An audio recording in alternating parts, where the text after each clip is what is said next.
Amigos míos, bienvenidos a bordo de este viaje de historias. Y hoy nos vamos a embarcar en la travesía de un fenómeno que causa admiración. Sus casos siempre generan estupefacción, asombro, incredulidad. Y aunque ya los abordamos, un caso específico, pero otros que se nos quedan, hoy lo vamos a hacer con mayor profundidad. Pero esto será después de invitarlos para que compartan y comenten sus contenidos alrededor de un buen café. Los invito a que se suscriban en mi canal de YouTube, que es Néstor Armando Alzate y Lógico. Recuerden ustedes que también tienen a disposición nuestra línea de WhatsApp, que es 310-692-0672. Me pueden escribir sus comentarios, opiniones, críticas, observaciones, sugerencias, ya sea por mensaje de texto o mensaje de audio, y yo les voy a responder mediante mensajes de audio. Me tienen un poquito de paciencia, por favor, porque el aluvión de mensajes es enorme y por lo tanto tengo que ir paulatinamente respondiéndole a cada uno, pero trataré de responderles a todos. Bien, decía que este es un fenómeno que causa mucha admiración y, lógicamente, más que esto, incredulidad. Y por eso es apenas comprensible que la cauda de escépticos sea enorme, aunque la cauda de creyentes también lo sea. Y vamos a hablar de teletransportación o teleportación, como dirían otros. Es el fenómeno aquel según el cual una persona está en un sitio y de pronto aparece en otro. Algunas veces se ha llegado a decir que personas que tienen esa capacidad pueden hacerlo y trasladarse de un sitio a otro, diferente a la bilocación. Porque bilocación es que una persona puede ser vista en dos sitios al mismo tiempo. En teleportación no. En el caso de bilocación, recordemos el sorprendente episodio, caso de Sor María de Jesús Ágreda, aquella monja española que entre 1620 y 1623 fue vista cualquier cantidad de veces en Nuevo México, en Arizona y en otras partes de América, y que su trabajo de evangelización, cuentan sus biógrafos, que pudo haber captado la conversión de más de 10,000 personas, y que tiempo después los mismos indígenas, cuando llegaron los curas doctrineros, dijeron: no, aquí ya vino una señora vestida de azul, y ella nos enseñó todo esto porque ya sabían de Jesús, ya sabían de Cristo. Y no, ella nos enseñó todo. Y encontraron como pruebas un cáliz que pertenecía al convento de esta señora Ágreda y que apareció allí en México y no tenía cómo llegar allá y quién lo podía transportar. Estamos hablando de 1620, 1623. Y aparte de cálices, rosarios, por ejemplo. Pero el caso típico de Sor María de Jesús de Ágreda es que era una bilocación. Ella nunca salió del convento, siempre se le vio en el convento. Sin embargo, se trasladó aquí. Por lo tanto, este caso de bilocación lo traigo a cuento porque a veces se pueden confundir los dos conceptos. Mientras que teleportación es una persona que por voluntad propia o por una fuerza extraña es llevada de un sitio a otro. Y ahí tengo que traer también como antecedente, ustedes recordarán que hicimos un contenido sobre aquel barco, el Edge, que hicieron desaparecer en el puerto de Norfolk, en Estados Unidos, y aparecer creo que en Bridgeport, y que aquí tenemos un contenido al respecto, y que fue un experimento que hizo la Marina norteamericana, aunque siempre fue desmentido, pero hay algunas pruebas que indican que pudo ser cierto a partir de la forma como posteriormente se comportaron muchos de los marineros. Una gran cantidad de ellos enloquecieron, otros desaparecieron, así inopinadamente. Uno que está en un bar y está poniendo problema y de pronto desapareció y nunca más se volvió a saber de él. Un experimento que, al parecer, si bien es cierto, se logró el objetivo, fue fallido en la medida en que no pudo prever las consecuencias de algo tan trascendental. Entonces, ustedes recordarán aquel caso, pero ahora quiero abordar casos que son personales y que tiene unas características muy, pero muy extrañas. Y aparte de eso, hay algo además. Y es que al parecer, estos sucesos de teleportación se dan, bueno, indistintamente, pero con mayor asiduidad de un país a otro. Es decir, que se convierte en origen común y destino común. Y de esto les voy a hablar un poquitito más adelante. Y regularmente países en donde la barrera idiomática no es un problema, regularmente entre países que hablan el mismo idioma.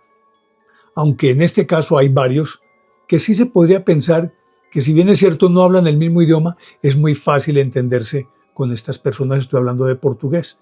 Y son casos específicos de Brasil y México. Y voy a empezar entonces por ahí. Imagínense ustedes que, de acuerdo con un relato bien interesante que hace un periodista que se llama Scott Rogo por un lado, y por el otro Stephen Craig, habla de estos sucesos. Pero tendría que, para fundamentarlo, hablar del más antiguo de todos y que ocurrió entre dos países en aquella época de habla hispana, aunque pues nunca los filipinos abandonaron sus lenguas aborígenes. De todas maneras, desde la conquista, ellos tenían como casi que lengua oficial el español. Y resulta que en 1593 yo también abordé este caso, pero de una manera así muy tangencial. Un soldado apareció el 25 de septiembre de 1593, apareció en Ciudad de México. Pero resulta que su uniforme daba a entender que era un soldado acantonado en Filipinas y apareció en Ciudad de México. Cuando él llegó allí, pues las autoridades inmediatamente lo capturaron porque supusieron que era o un desertor o que era un conspirador. Pero decían, bueno, ¿cómo va a ser un desertor un tipo que viene desde Filipinas? ¿En qué llegó? ¿Cómo llegó? Pues si yo no sé qué estoy haciendo aquí. Y lógicamente que las autoridades entonces, después de capturarlos, lo sometieron a interrogatorios para tratar de entender qué era lo que pasaba. Pues este soldado les contó que él estaba en Filipinas y que de pronto, de la noche a la mañana, él apareció aquí. Pero en ese instante, allá, cuenta él que acababan de asesinar al gobernador general de Filipinas, que se llamaba Las Marinas, Gómez Las Marinas, Gómez Pérez Las Marinas se llamaba el señor. Lo habían asesinado y que obviamente había un motín y dentro de esa revolución él estaba ahí, pero de pronto se ve, es en una plaza absolutamente extraña que no conoce, que no sabe de qué se trata, y ahí es donde pues las autoridades lo capturan. Y al decir estas cosas, entonces dijeron, si eso fuera así, esto es producto del demonio. Tiene que ser que este tipo tiene pacto con el demonio. Inmediatamente lo remitieron a la Inquisición, claro. Y lo examinaron, lo interrogaron exhaustivamente, lo tuvieron varios meses en la cárcel, hasta que vino un barco que procedía de Filipinas, hizo escala ahí, y vino el capitán de ese buque, y les preguntan noticias sobre Filipinas, y les cuenta que en efecto a Gómez Pérez Las Marinas, gobernador de Filipinas, lo habían asesinado, y justo lo habían asesinado el día en que este soldado apareció en Ciudad de México. Pues eso lo salvó de la hoguera. Y lo salvó de la hoguera porque, aunque no creyeron ni nunca pudieron entender cómo había llegado, como tampoco nosotros podemos entender qué fue lo que pasó, por lo menos el hecho de que lo que él había dicho era consecuente con lo que el capitán trajo como noticia, entonces le permitió seguir con vida, pero inmediatamente se lo entregó al mismo capitán para que lo llevara de regreso a Filipinas y lo juzgaran allá, hipotéticamente pensando que podría formar parte de la sedición que concluyó con la muerte de este gobernador. Miren, México, ¿cierto? Eso fue en 1593. Ya ahora en el siglo XX, imagínense ustedes que un matrimonio compuesto por Gerardo Vidal y su esposa mejor, iban paseando en su Volkswagen en la población de Chascomús, en Argentina. Una noche apacible, hermosa, y pues supongo yo que era pues una velada romántica para el matrimonio. Iban tranquilos, despacio, por una carretera relativamente desierta, más que carretera, una autopista relativamente desierta. Y de pronto se vieron envueltos por una espesa niebla, dentro de la cual había como una especie de faro, una luz que se proyectaba muy potente, que difuminada por la niebla, aún así no perdía su potencia, aunque no enceguecía. Ellos se quedaron mirando esta niebla y de pronto fueron sintiendo una somnolencia extraña y se durmieron. Bueno, ellos se durmieron. ¿Y cómo les parece que aparecieron en las cercanías de Ciudad de México, a 6.000 kilómetros de distancia? Allá despertaron, en Ciudad de México. Eso fue en 1968. Despertaron en Ciudad de México. Obviamente que en principio, lógico, despertaron dentro de su carro en Ciudad de México. No es que los hubieran sacado y los hubieran llevado, no. Dentro de su carro, el Volkswagen, en Ciudad de México. Y eso fue lo que atenuó la reacción de las autoridades mexicanas, porque al estar un carro de matrícula argentina, con ciudadanos argentinos que decían que no sabían qué estaban haciendo ahí, que acababan de despertar y que lo último que ellos recuerdan eran que iban por una carretera en Chascomús, en Chascomús, en Argentina. Y aunque pues era una historia supremamente increíble, no les quedaba más que concederles el beneficio de la duda por lo menos. Si está el carro y están ellos, pues vaya y venga. Pues este caso entonces pasó por la embajada de Argentina, aunque para ellos era muy difícil de creer.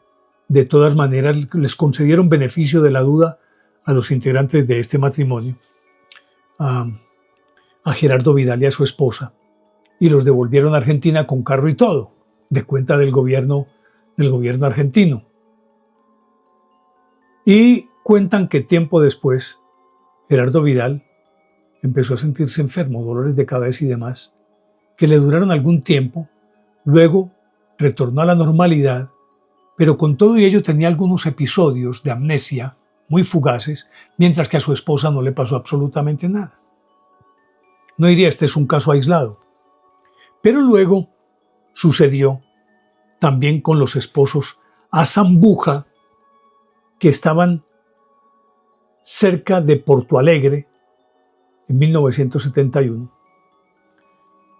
Y resulta que ellos también iban por una autopista relativamente solitaria de noche.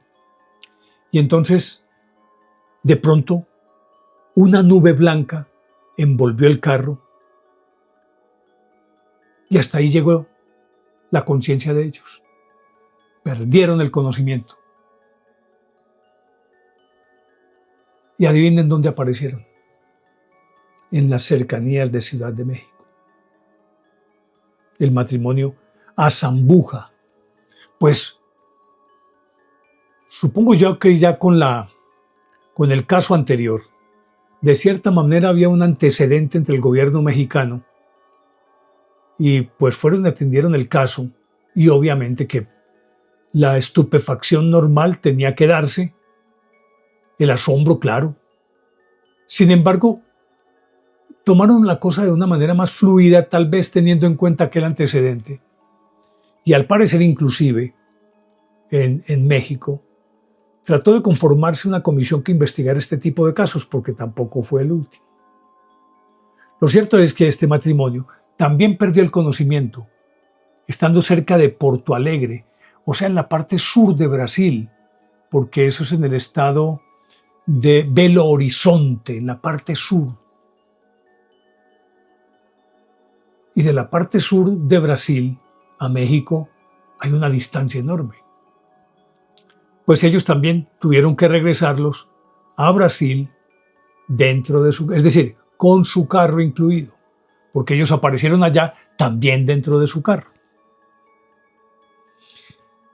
Y resulta que otro caso que ocurrió, y vamos para allá, en 1969, en la autopista Presidente Dutra, en Brasil, de nuevo una nube envuelve un carro en donde van dos personas cuyas identidades sí no las tengo, pero que es un hecho comprobado.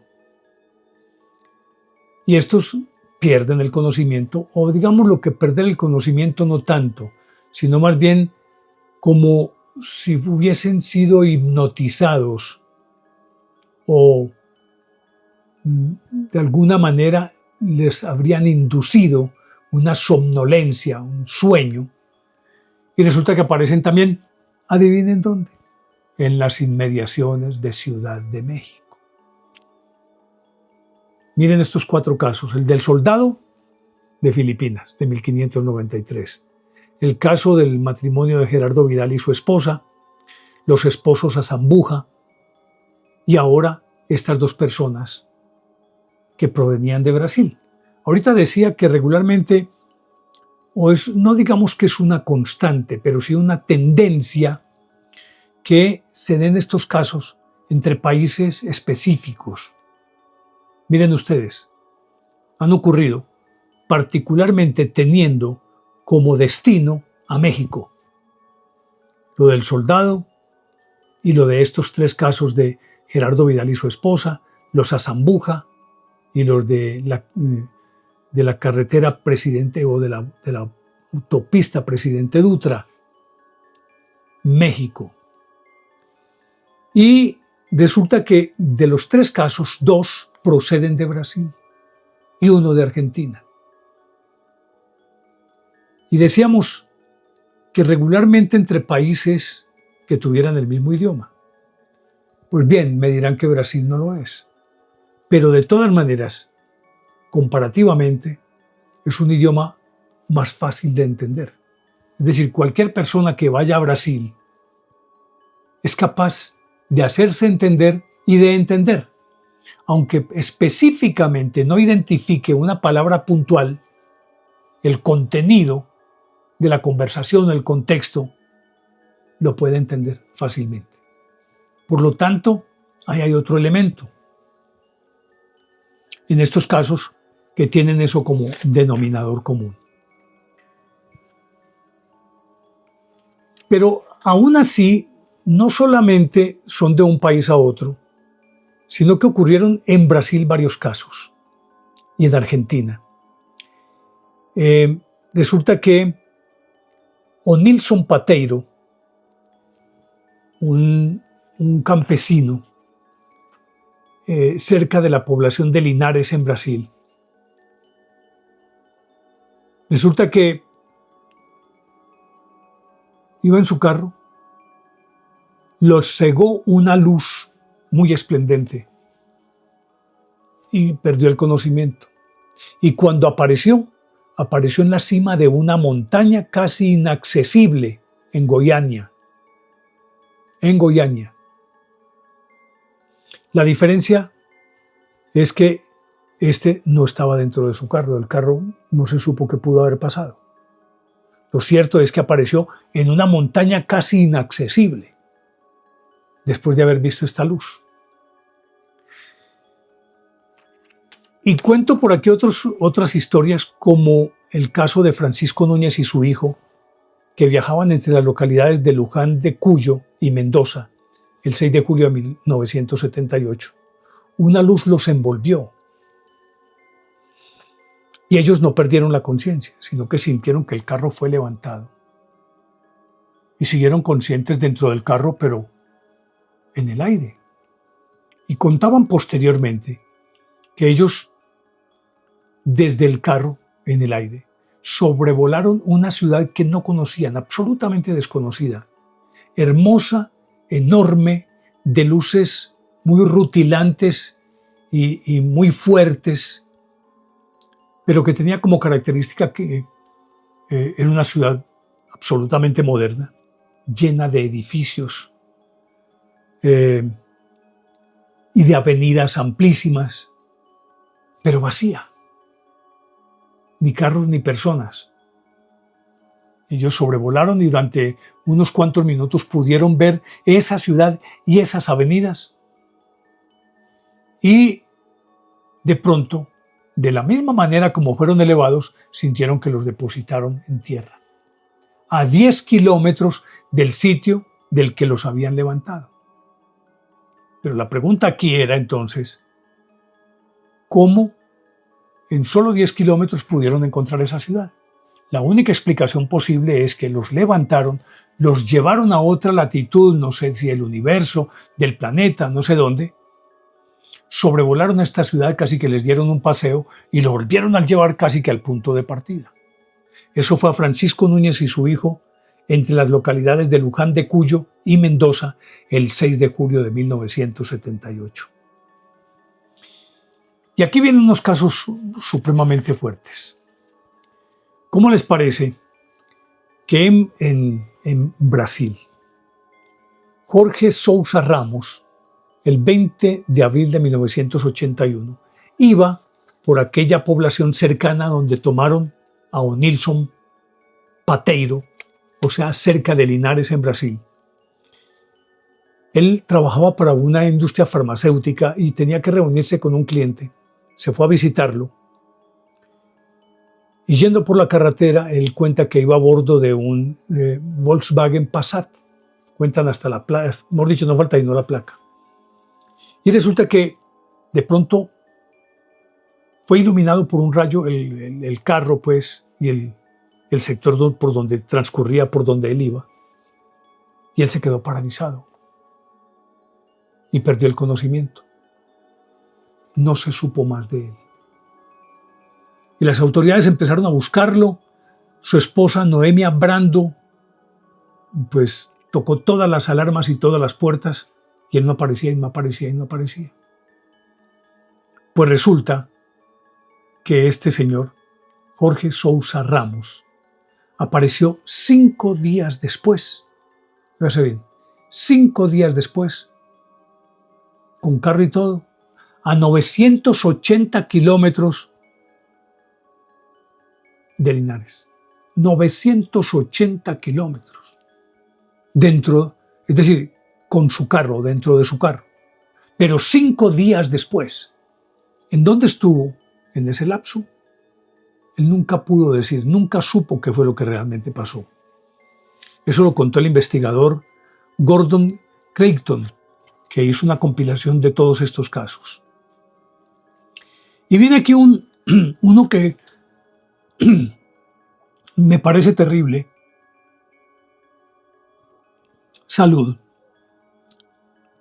Delicioso este café.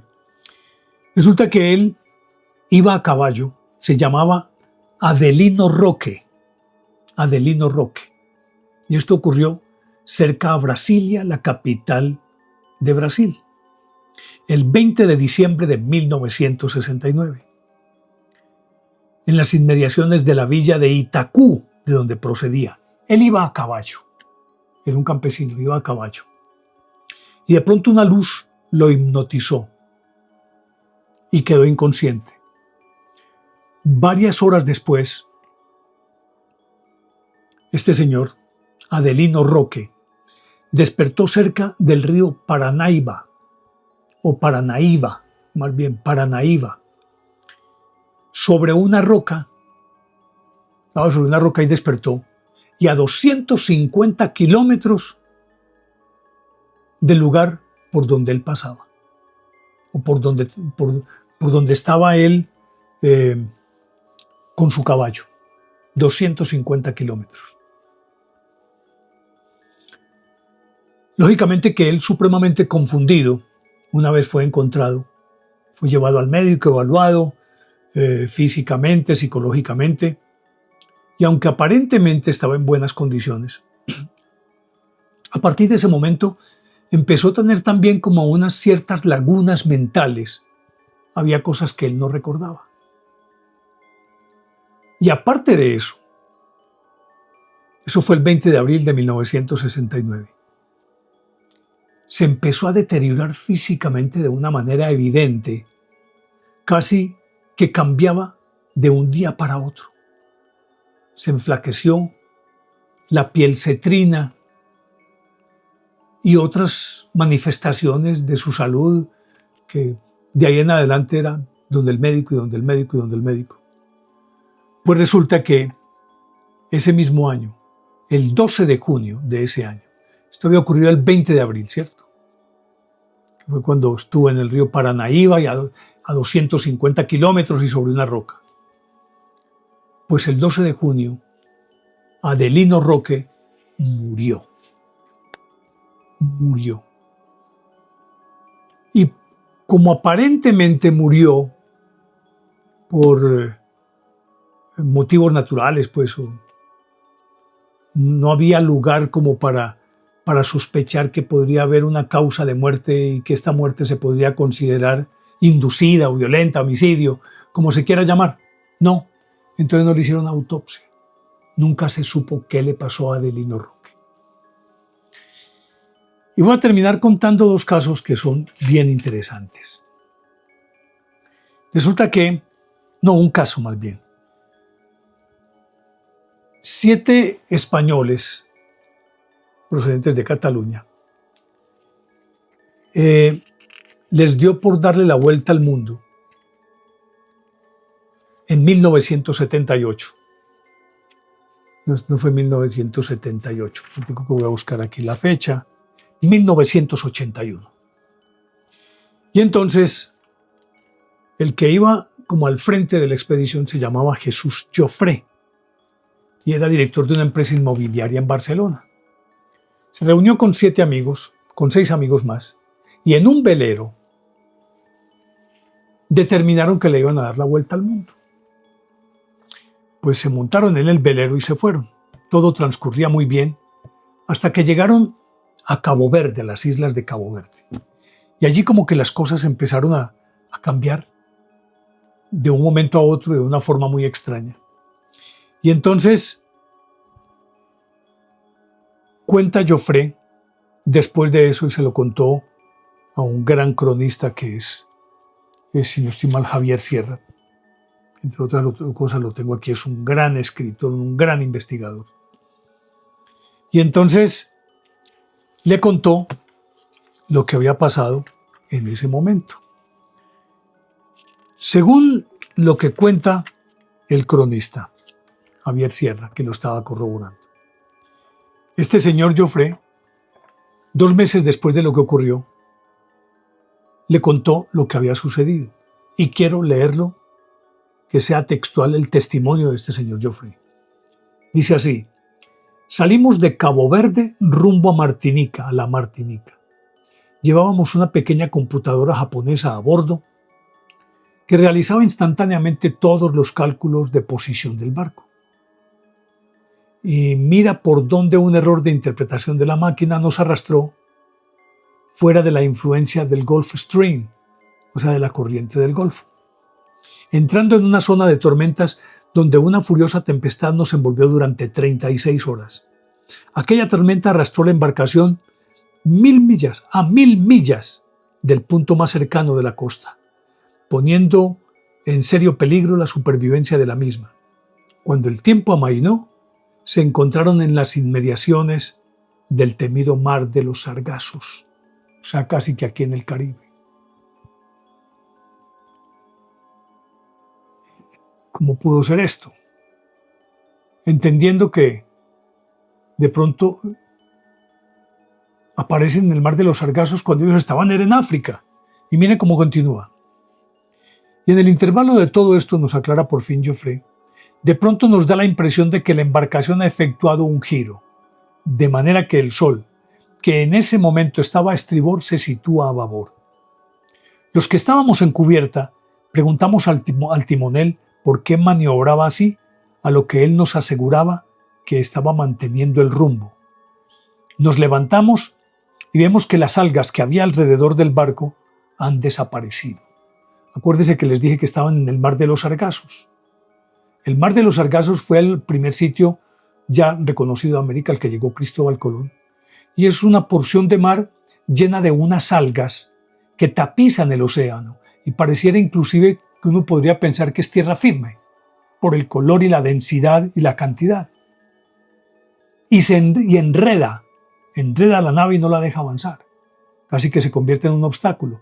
Inclusive, en la actualidad todavía eluden este sitio porque se puede enredar en las propelas y dañar el motor, el impulsor de los barcos. Entonces sigue diciendo, nos levantamos, estaban pues en el Mar de los Sargazos. Los que estábamos en cubiertas preguntamos al timonel por qué maniobraba así, a lo que él nos aseguraba que estaba manteniendo el rumbo. Nos levantamos y vemos que las algas que había alrededor del barco han desaparecido, estando aún dentro del Mar de los Sargazos. Algo había cambiado. Se toman lecturas de posición de nuevo y descubrimos que estamos a 300 millas de la costa más próxima. Es decir, que había una diferencia de 700 millas entre el punto que habíamos medido antes y el que medimos después. Allá cuando la tempestad los desvió 1000 millas. Y miren aquí lo que pasa. Y termina diciendo, solo una cosa más.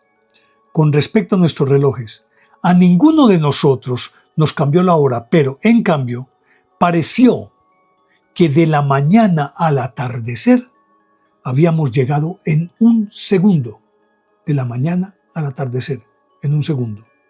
Se hizo de noche muy pronto, por eso cuando al día siguiente desembarcamos en la isla de Montserrat, tuvimos que ajustar nuestros relojes. Entonces, miren todo esto, 1000 millas desviados, luego están en el Mar de los Sargazos, y luego aparecen a 300 millas del próximo puerto, y el próximo puerto es el de Montserrat.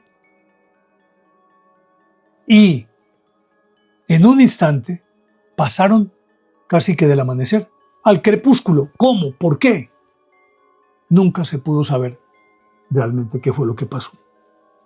Pues como pueden ver, todos estos casos, en ellos es evidente que las leyes naturales de alguna manera se rompen, porque no es posible que uno se duerma aquí un instante y aparezca a 6000 kilómetros en México, o 1000 millas después de entrar en una tormenta, y luego aparece que ya no está sino a 300 millas, y que en un segundo cambia del amanecer al anochecer. Esto no puede ser natural. Esto tiene que ser que alguna fuerza o algunos seres no humanos tomaron todas estas personas y las llevaron de un lado a otro. Y el caso, pues que a mí en lo personal más me impresiona y que más me duele es el de Adelino Roque, el que despertó en una roca en las inmediaciones del río Paranaíba y que muere en menos de 2 meses. ¿Quién o qué? ¿Por qué hicieron esto con él? ¿Quién o qué está detrás de estas teleportaciones? ¿Son fortuitas? ¿O simple y llanamente en un momento dado se llega a unas especies de umbrales dimensionales?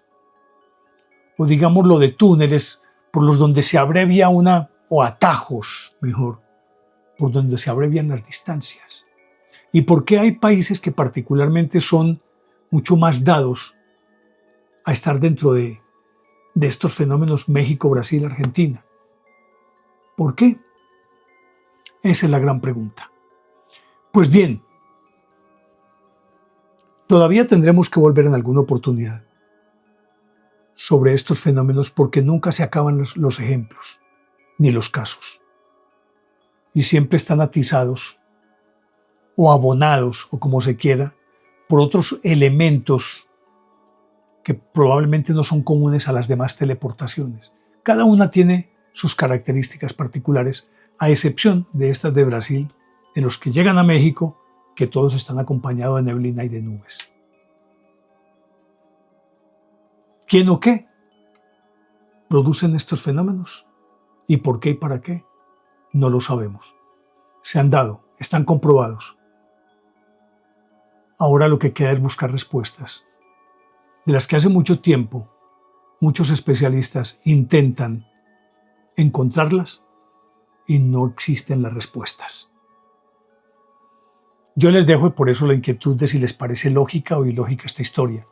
Y si tienen ustedes comentarios o soluciones o teorías sobre soluciones de lo que podría ocurrir aquí, me gustaría que me las contaran. Por ahora llegamos al final. Espero que si les gustó este contenido le den me guste y activen la campanita para recibir notificaciones y se suscriban en mi canal Néstor Armando Alzate Ilógico.